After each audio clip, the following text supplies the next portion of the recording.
Okay. Apratim, I'm starting the session. Yeah. Good evening, everyone. On behalf of the IEEE CEDA Bangalore Chapter, I'm delighted to welcome you to our very first Quantum Career Sessions, Episode 1. So, we started this series for one clear reason.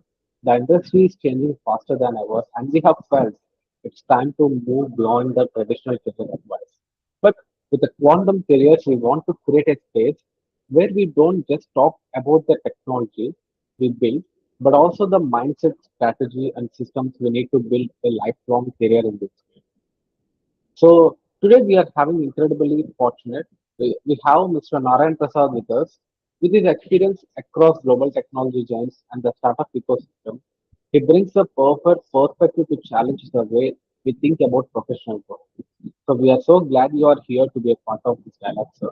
And with that, I'll hand it over to our moderator, Mr. Apratim, to kick off the session. Thank you. And before that, a small disclaimer. Uh, for this session, as it is gonna record and uploading in the YouTube. So we are allowing to share your questions via chat box. After the podcast session, we are gonna take the questions and when Narayan Prasad sir will answer. Okay, Apratil, over to you. Sure. Thanks, Ramsey. Thanks, Narayan. A career is not a path you find, it's a system you engineer. Welcome to the inaugural episode of our series where we stop treating our careers as linear ladders and start viewing them as high stakes systems. Our guest today is Mr. Narayan Prasad, a veteran from global giants like Intel, ARM, Broadcom, and Texas Instruments. He spent 30 years in the engine room mastering the power rails that keeps complex systems stable under extreme load. But he didn't stop at the safety of that architecture. He stepped into the chaotic, high entropic world of entrepreneurship and independent consulting. We are launching this series with him because he thrives at the edge, the exact point where your traditional path fail and system chaos begin. He brings a first principle approach to a world defined by volatility, uncertainty, and constant change. This conversation is our foundation because it forces a choice. Will you be a passive victim to this market disorder or the architect of your own stability? We are here to learn to build a quantum career that doesn't just survive the noise, it is purposefully designed to thrive within it. Welcome, Narayan. Thanks, Apratim. So, Delighted to join the session. Thank you. we are delighted to have you. So, to begin, can you take me back to your BITS Pilani days? Beyond this rigorous curriculum, what was the pulse of life back then? Okay. It's going to get nostalgic here, but I think life then was much more simpler, slower, but still fun. So I remember the journey we had to make, the group of friends. It was like a 40-hour train ride to Delhi, and then another 6 hours back-breaking journey by bus to the campus, which is, you all know, it's in the middle of nowhere. Back then, that was the only campus. Goa and Hyderabad and Dubai came much later. So the journey and the campus life, because maybe we were isolated from the world, we created very strong, I would say, friendships and camaraderie. And that has survived till now.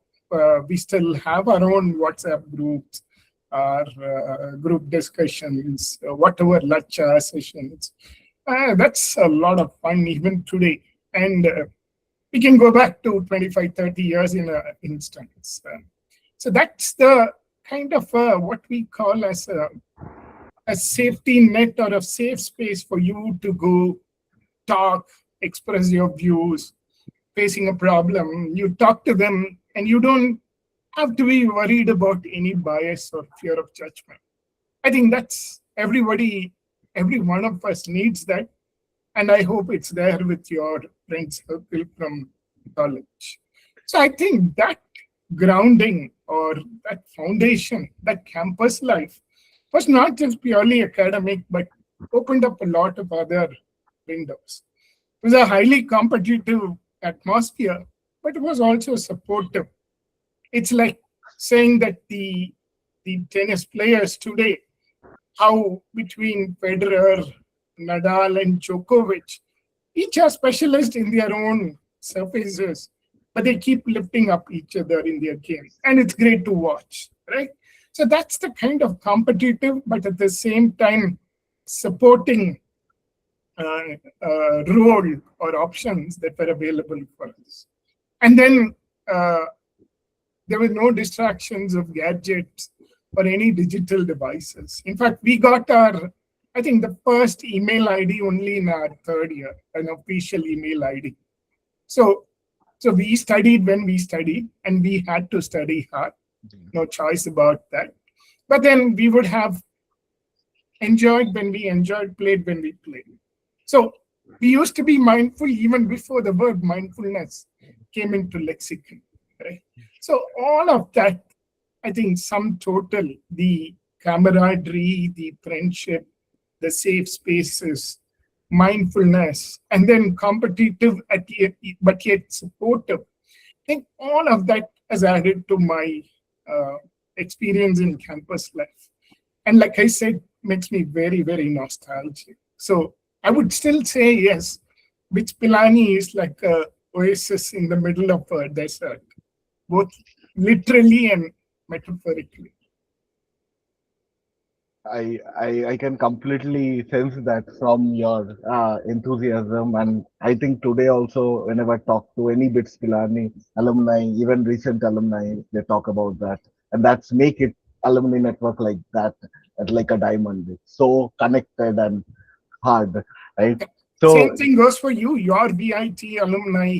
You have yeah, the same nostalgic, same true yeah, for all the participants. I think definitely. that's a transition where you go from being maybe a kid or a teen into adulthood for Definitely, every one of us. And that's definitely. a wonderful journey. Yes, definitely. That's very true for all of us, actually. That's where we get shaped as an engineer and as an Exactly. individual. So that brings me like, what sparked your interest in deep tech? Okay. I think that initial seed was attributed to my father. He was also an electronics engineer. He wanted to actually be a chemical engineer. Chemical engineering back in those days was the computer science of those times. But he could only end up with electrical engineering, which was in its infancy then, just getting started.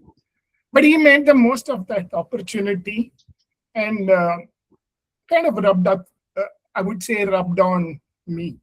So he would be tinkering with his television sets and the radio box. Components would be lying around. You would see a basic electronics by Bernard Grob, and he would teach me electronic circuits just out of passion and interest. And then he would also take me to his firm, the manufacturing center, and show me what kind of electronic components and devices they were making. In fact, they were making what are called as yarn quality monitoring. The principle is very simple. You run a thread or a yarn between two electrostatic plates, and as the dielectric constant changes due to variation in thickness, the modulated signal has that information. Very simple yet profound. So those were the hooks, I would say, that got me interested in electronics. Subsequently, from the seed to the sapling, as I would say, was again, I will attribute to my electronics professor in BITS Pilani, Dr. Guru Narayan, and the semester internship at Texas Instruments, Bangalore. So back then, TI was getting started on the DSP co-design in India. It was called Ankur, another seed metaphor here. And I was very, very lucky to be part of that team during the internship and subsequently as a full-time employee. So again, a lot of stalwarts there, including my TI bosses, Dr. Rubin Parikji and Ramesh Ramamritam, my graduate school advisor, Dr. Sanchez, and then my boss for a large part of my career, Suhas Kulali. I think their work ethic and the technical rigor is something I hold very sacred and that I want to emulate and take it forward. So thanks to their encouragement, I'm here today. Yeah, I think, and thanks to you that I am here today, because you are there as my mentors when I was doing my internship, and the Yes. passion for deep tech that you have is something that I try to emulate. I'll not say I could fully, but I try to justify to that. It's like paying forward. I got it. I give it to you. You will give it to others. It just goes that way in the universe. Definitely. So let's talk about your journey, and also about your viewpoint about today, right? So you moved from global giants like Intel, ARM, Texas Instruments to co-founding and advising startups today, right? How do you see the Indian ecosystem, semiconductor ecosystem, evolving alongside with the global tech landscape? Right. So I think, like I said, TI was getting started with the core DSP design around the time I wrapped up my internship and then joined it full time.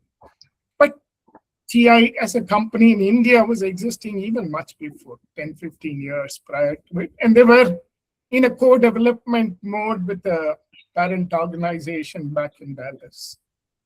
Many of the careers in India in the semiconductor industry, they would owe their origins or roots to either TI in Bangalore or ST Micro in Noida.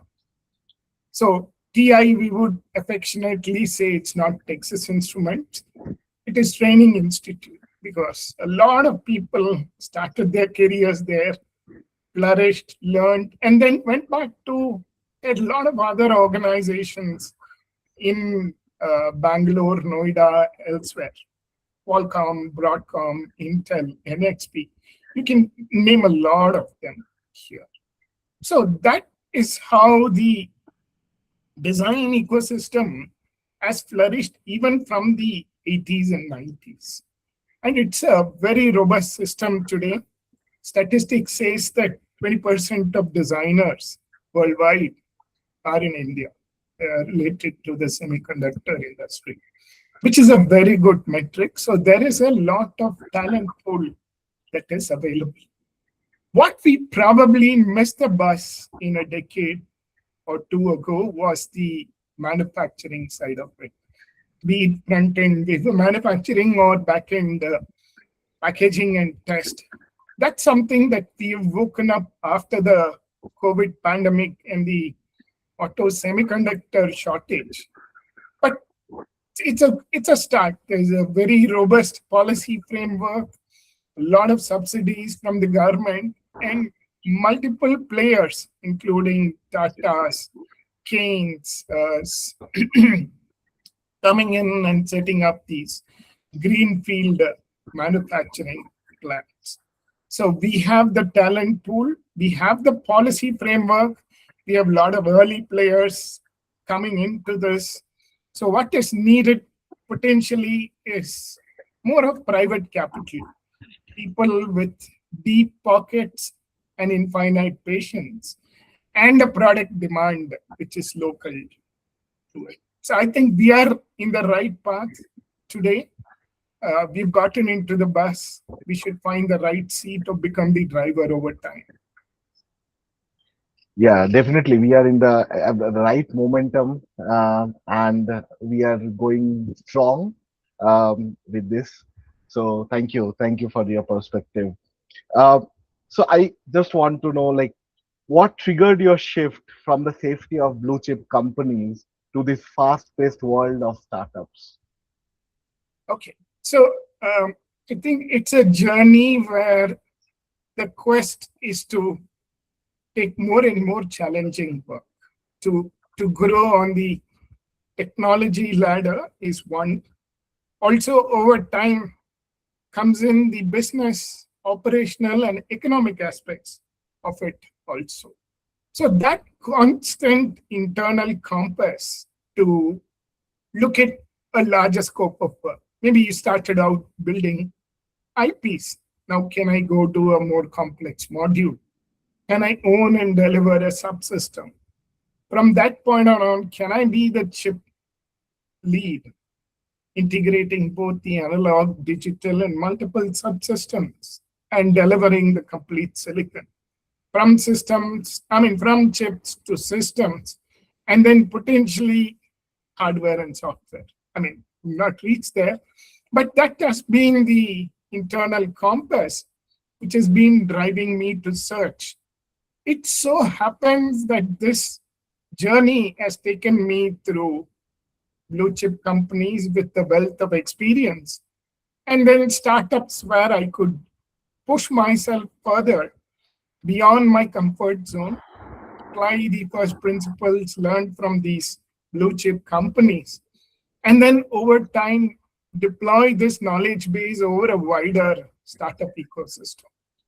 So it's like saying, okay, I want to make this journey to my Mount Kailash. Yeah, it'll happen in its own timeline, and the journey can take you through multiple places, but the destination is very clear. So similarly, my trajectory has been this. For somebody else with a similar quest, could be in these blue chip companies, in their technical ladder or business ladder, management ladder, to each his own, which kind of ties back to the theme that there is no one fixed path to the goal, and it's not very clearly demarcated steps. It are only states. Each state is also not defined completely. It's only a probability. And to reach from one to the other, you could go through multiple states. I think that's the world order in which we are, and we be cognizant of it. I think your answer actually speaks about the series quantum careers, and people have to take different states to reach to a destination, and it's all about probability. It's not a fixed ladder, right? And your career is a blueprint and living example of that. So yeah, definitely. Thanks for your insights on that. Coming, you spent your career designing chips that needs perfect precision as an analog design engineer. How do you manage the need for control when the world has become so unpredictable today? Correct. Today, yes, we used to say, or we are used to the term, change is the only constant. But today, the more defining metric is VUCA is the only constant. VUCA standing for V is the volatility which we see. U is the uncertainty. C stands for complexity, and A for ambiguity. So all of that, it has become the new world order. You as an individual in your life, maybe the same thing today in complex chip designs, your own careers, teams, organization, even world governments keep talking about VUCA. It's just that the nature of the new world order is such. One of the reasons could be that we try to do things faster and faster. That's one. Second is knowledge is highly democratized now, but its application is very selective. Its interpretation is colored. All of these are one of two key factors for this state of the world affairs. So when you take this, VUCA principle, and let's say you're applying it to your own chip design domain, right? The volatility in a design. Chips generally have a lot of supply voltage variation, subject to temperature changes, rapid temperature changes. How do you work around it as a designer, right? You want to either be immune to it, which is the best case condition, or can I sense this, adjust and calibrate so that I can still deliver the same performance or even a reduced performance? I don't want to die out. That's a first principles approach to handling volatility in chip design. Uncertainty. Any STA engineer here says that uncertainty is what pays their bill, right? It is all about when my data arrives, when my clock arrives, how much setup time I have, what is the margin if my temperature, voltage, or other derating factors come in. Will this work? Will the functionality be guaranteed, right? So there it is about adding margins or buffers, very simply. If that is not sufficient, change that path to a multi-cycle path. Complexity. So no more are we just building a simple 8-bit microcontroller or a simple power management linear regulator or a simple audio sensor. Although I call it simple, they are not simple by itself. But we are looking at more complex SOCs where there are sufficiently large digital subsystems with a mix of whatever, NPUs, CPUs, GPUs, XPUs, whatever, the terminology keeps going. Analog front ends with high performance ADCs and DACs, memory, RF, the list keeps going. So how are we able to deliver such complex SOCs? The principle here is divide and conquer. The subsystem itself defines it by saying what we want to put and the kind of interdependencies, the data that we exchange. We handshake and acknowledge it so that we know that we are all working in sync towards the more complex operation that we deliver end of the day. So a divide and conquer is one. Ambiguity. Again, as designers, people who have worked as analog or in the digital domain or in both very well know that if I am receiving a clock, do I use my positive edge or the negative edge to sample? Or if a reset is being given, should I make it active low or active high?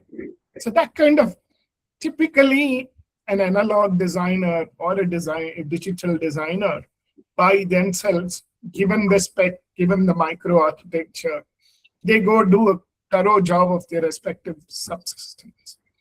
Things usually fall in between the cracks.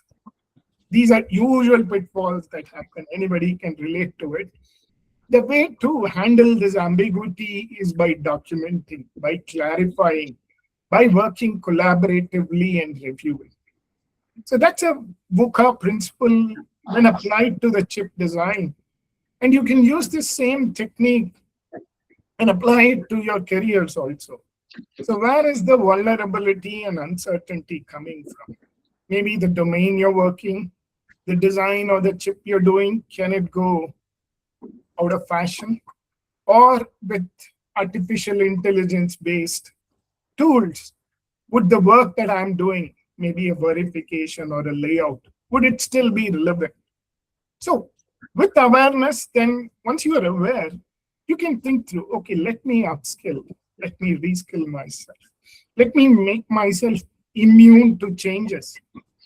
So that's the way to handle that. And with complexity or ambiguity, this is a very good example of a session where we talk about it, we give our viewpoint. For example, I'm showing my journey.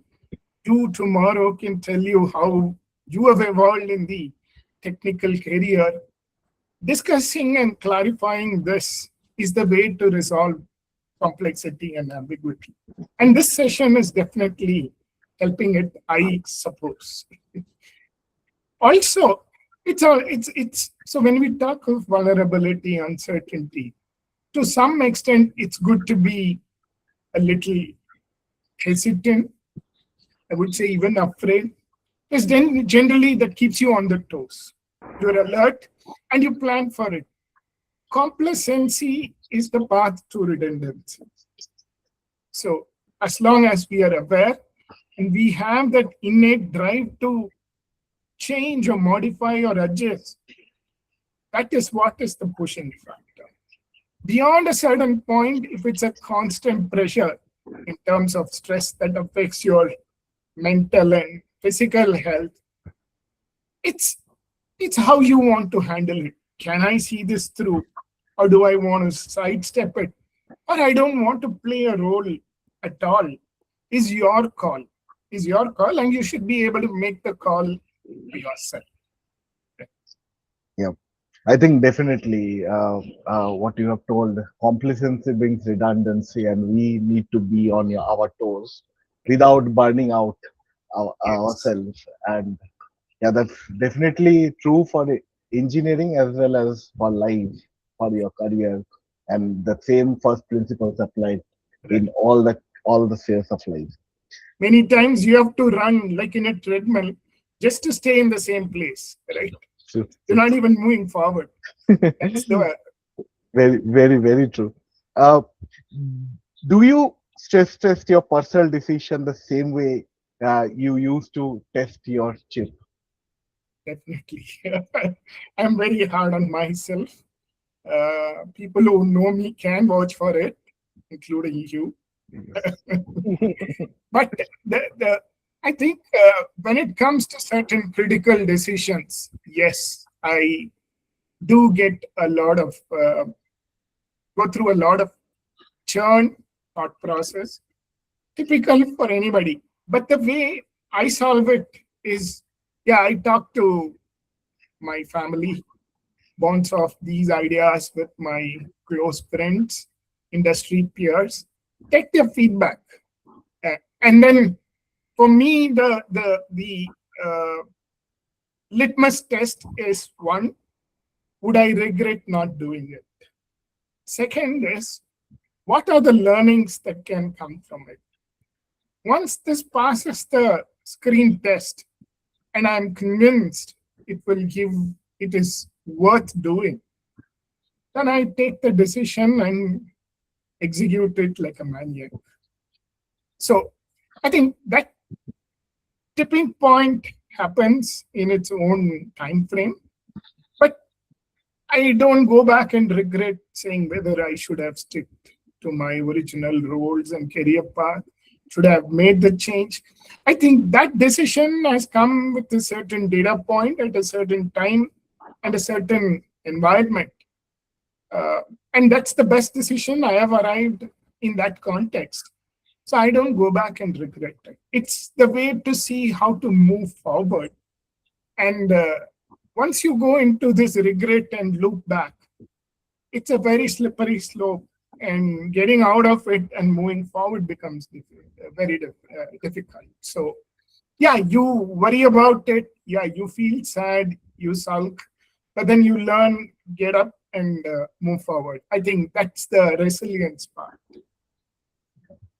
Yeah, definitely, I can vouch on it. But for the audience, I just wanted to hear, and yeah, I and getting the feedback. I always discuss with you at any career pivot that I take, and that's really helpful. Uh, so, if you could talk to your younger self at bits, what is that one thing about designing a life that would surprise him the most? I think what I would say is there is no designer life or designer career ever. There is no express highway to success. You pave the way as you progress, and then you enjoy the journey in this process.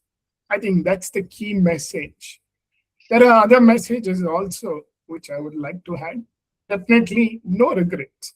Yeah, you sulk, you worry, you cry. but then you just dust and see what is the way forward. Resilience. Third is, I would say that at the end of the day, it's a job in the sense that, I mean, you don't have to underperform or not perform. You go deliver your work, but don't get tied to it.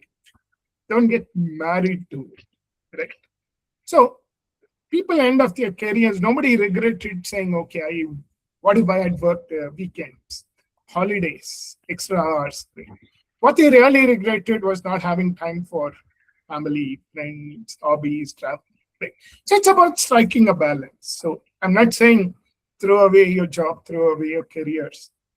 Focus and do it, but you also manage multiple other factors also, which brings the message that the 5 F's are important. One is the field of work, what you feel in your gut on a Monday morning. This work excites me, right? That's the field of work. Family, who are your cheerleaders. Friends, your safe spaces. Finance, your safety quotient. Fitness, both mental and physical, which is the anchor to your life. You need to have a meaningful balance of all of them. Don't ever compromise one completely for the other. You could have a period where your work is enormous, which has an effect on your health, but it can be the default mode of operation. You can finish it, tape out, and relax. You can have more time with your family and friends. So you strike the balance that way. I know that's a lot of advice to my younger self, and I don't know if he will listen to it, but anyway, I'll give it. No, definitely. Balancing is a key, and that's an advice to your younger self and to a lot of young people in this call, and including me, uh, who are much junior to you and need to go through those phases and balance it out. So, thank you, Narayan, for this wonderful this thing. Uh, as we wrap up, what is that one foundation law, a principle that acts as a blueprint for both a high performance chip and a successful life? I think in a simple line, it's like saying there is shortcuts will lead to short circuits in design and in life. You have to be having the due diligence, doing the right thing.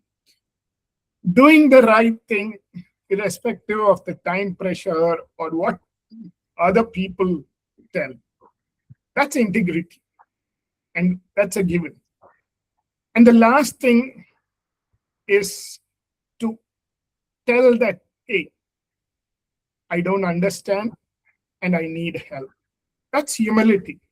It works in design, it works in life. The moment you send that message out and you're genuine, the universe comes around to help you. And with that, collectively, that's how you can do a better job of things. So I think that's the 3 things: diligence, integrity, and humility. So with that, I think I've talked enough. We thank the IEEE CEDA Bangalore for this opportunity. I know most of you have left your Sunday evening and come and sat in this session. Thanks for your time, and thanks to Apratim and Vamsi for being the anchors here. Excellent, excellent job. Yeah, and it's our pleasure to have you on a Sunday evening, and obviously to our audience, and Ramsey, obviously, for our Sajal and our Exicom team to be the backbone for these kinds of initiative. Uh, Thank you, Narayan. That brings me end to of this conversation. We will go with the audience question, and Vamsi will take over from here. Vamsi, can you please moderate audience question? Probably you can ask the questions. Thank you. Sure, sure. Akhtar. Thank you again for moderating this session nicely. And dear participants, we can't have you directly via voice. Please share your questions in the chat box. We'll wait for 2 more minutes.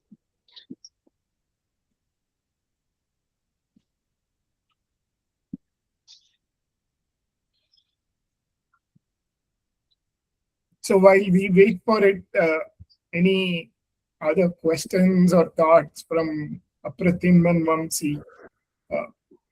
Like, what has been your experience in the career that kind of rings with what I say? I think Vamsi can go first. No, no, no. For me, it's a totally different one. But yeah, please, you please. Yeah, I think the foundation law that you spoke about is very much similar, and I think that also the people you start your career with are the one who is going to inculcate the work culture in you, the basically the motivation, how you look at your job that to you. And I'm very fortunate that I have started career with some incredible people.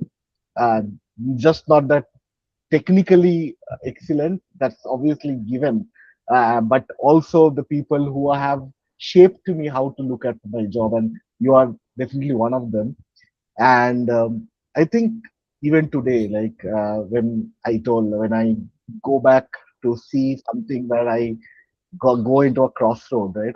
I ask you what should be done, and irrespective of whether you have worked in that domain or not, I get the right answer.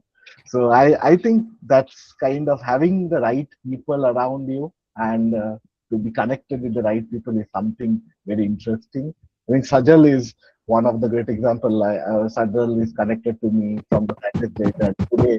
Till today, we are connected, Yes, and yeah. it's very strong. Yeah. Yeah, I think Yeah. two things there. One is mentorship is a dying art today. I think one of the reasons could be that having gone into this online during COVID, people find it very difficult to collaborate online. Um, it's good to be sitting across face to face, having a whiteboard with all the markers lying around, and having a very free flowing discussion, right? So I think that is one thing I see which is missing today in terms of being available for mentorship to other people. Yeah, That's like a dying art today. definitely. Yeah, I think Vamsi, we will have some questions, right? Already in the chat box. Can you please check Yeah. that? Girish, so sorry for not allowing you to talk because the recording is one of posted in the YouTube. So we want to avoid the voice disturbances inside that. If possible, please share your question in the chat. And also, before going on, Narayan sir, I just want to ask one more question. It can be one book or one tool or any one habit you recommend for anyone from your experience.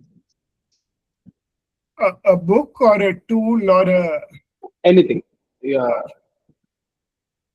I think my Bible is like I said, the basic electronics, Bernard Grob. Uh, Whenever I don't understand, I just go back to that book. Of course, it's from the first principles. Uh, so that should be a kind of a must-have book for anybody in the electronics and semiconductor space. It's a beautiful book. It's if you go back, it's I think the published first in the 1960s or something, and even after 60, 70 years, it is still relevant. So that's the beauty of that book, I would say.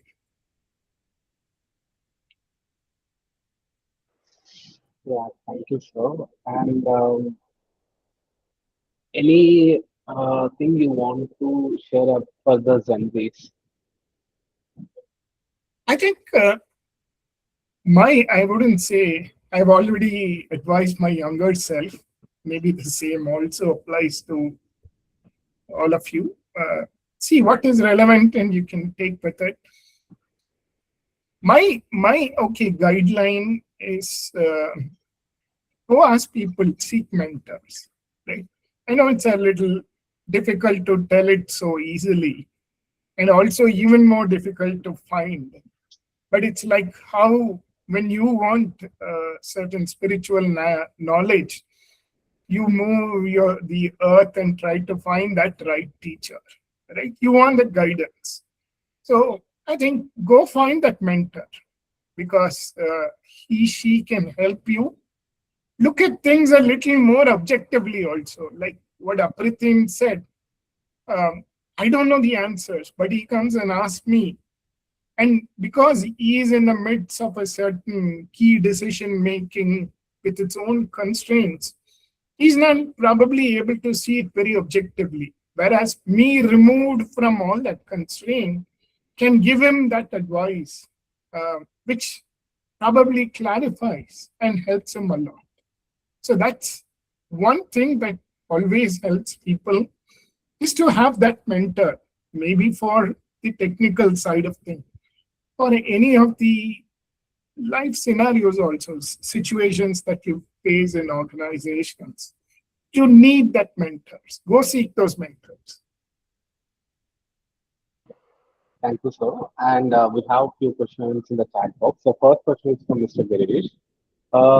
In opinion, ethics and integrity are more important than technical competence and skills that one should have. But can you please share your thoughts in the era of ChatGPT? I will add more like AI tools. I mean, can you repeat the last? What was this?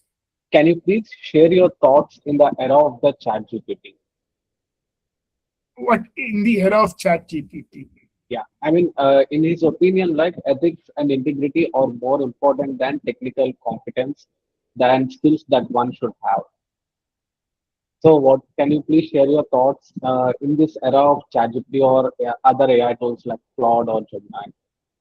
Yeah, I see whatever is happening today in terms of various artificial intelligence tools or techniques to primarily be an assistant to the engineers. So it can either help you get a clearer picture, or shorten time frames, or improve on the quality of, let's say, a chip verification. But at the end of the day, it's for you to use the tool correctly. And once organizations open it to, I mean, there is a lot of things that people say that when you write exams today, how much of a help can you have, and how much of your own material or thought process or understanding do you need to bring to the answer paper, right? So at some point in time, these are going to be definitely useful tools. I always tell the example that the parallels to what we are today is in the 18th century steam revolution. So fundamentally changed the nature of how people work. So people who were manual laborers, horse cart driving people, of course, that career went off. But then with the steam power, there was the steam engine, the textile machinery, steamboat. So you needed people who could service those machines, operate the steam engines and the steamboats. So the career, it didn't mean that there were no more jobs, but the kind of jobs that you did change completely. So if you can see that pivot and you can apply that same and shape your careers to see how we can use these tools meaningfully in our design, nothing like that. Nothing like that. And integrity and humility are, of course, part of it. You know what you bring to the tool, the table, and what the tool can deliver. There is no, it's clear, black and white. And have an open mind, saying that don't be scared of these tools. See how you can understand them. That goes back to the saying that I don't understand, but let me figure out and see how I can use the tool, rather than just keep it at arm's length. Be open for change. That's true, sir. And also, we have one more question from Dr. Ryan. What is one misconception students have about building a successful career that you would like to change? And then also, what matters in life? Is it domain we choose, or perseverance, or dedication in whatever we choose? I think in the early in the career, the uh, guiding light is, of course, the salary that the companies offer. I have been in the same boat. You've also been in the same boat. Everybody has seen that. Yes, there is the money being the biggest driving factor. To some extent, it is even true today. But more than that, beyond that, that fanciness will wear off in a year or two. And then your real quest starts on what is the future of design, or where do I need to focus? And also, for each of them to answer the question, what do I enjoy doing it also? So once you strike that balance and find out that what is the future of design and what role I would like to play, and that role I will enjoy playing, you will come and enjoy doing that process. You will be very self-driven. And when you go, that this was one of the advice and the only advice that my advisor gave when I finished graduate school. He said, go after challenging work and deliver. The money will follow. It doesn't work the other way around. So I think each one of us has to find that sweet spot between being future relevant and being driven and excited. And also goes back to my earlier answer that find your mentors. That's a key. And we have one question from Daria. What resources or strategies do you use to stay updated on current industry trends and developments? Okay. I think there are a lot of good publications, of course. IEEE with its um, vast resources of material, enough papers, journals. I used to love, IEEE Spectrum was my favorite magazine back then in the early days. Of course, today the world, for good or bad, reading habits have diminished. People want very quick and micro doses. So there are a lot of good YouTube resources, online resources, podcasts that you can start off getting these bits of information. My own approach is that I read a little bit of it on a certain topic every day, make notes, and these notes on a weekly or monthly basis, I compile it and try to get a bigger picture or a broader understanding. Instead of sitting and reading or looking at material in one shot, like I said, maybe I'll spend one Sunday in a month just going through the material, will not work. It is like that magpie or squirrel which slowly accumulates things. And over time, it builds a beautiful nest or a house, right? It's a slow accumulative process. Try to spend like half an hour reading a certain topic, make notes so that you can go back and revisit your understanding. And then you compile the notes also, so that when you go back and see after a week or a month, you know that, hey, I've understood this on this topic. Like that, you pick 4 or 5 topics of your interest and then build this database over time. That's the easiest way to getting the learning curve. Thank you, sir. That's all we received questions from the participants. Pratham, anything you want to add, or shall we move ahead? No, I think we are right on time and a very high note at the end. What Narayan has advised all of us. I think it's a very wonderful session. Thank you, Narayan, Thank you. for your Sunday evening talking to us, and such a great and pleasure. Always a pleasure talking to you. But today it's a different occasion, Yes. talking to you in a bigger forum like IEEE CEDA has given us the platform. So thank you, IEEE CEDA, my Exicom team, Sajal, Vamsi, and most of all you for this session. Um, Vamsi will take care of the closing note, but from my heart, I have my deepest heartfelt gratitude to you for Thank you. this session. Thank you. Thank you. Very nice talking to you. It was a You lot of also things. This session also made me rethink what I took for granted or what was lying in my cobwebs in my brain. And this juggled it and brought up a lot of memory and also a lot of clarity and perspective also. So thanks for this.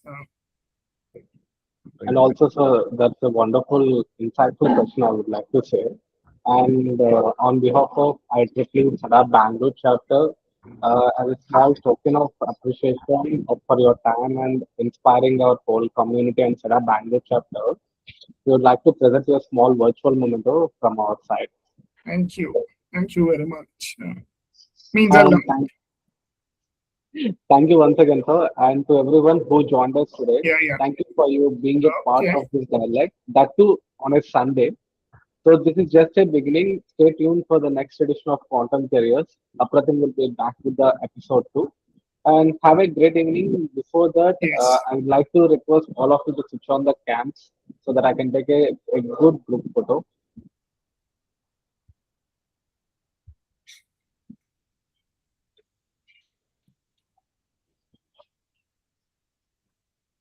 Just give me a second.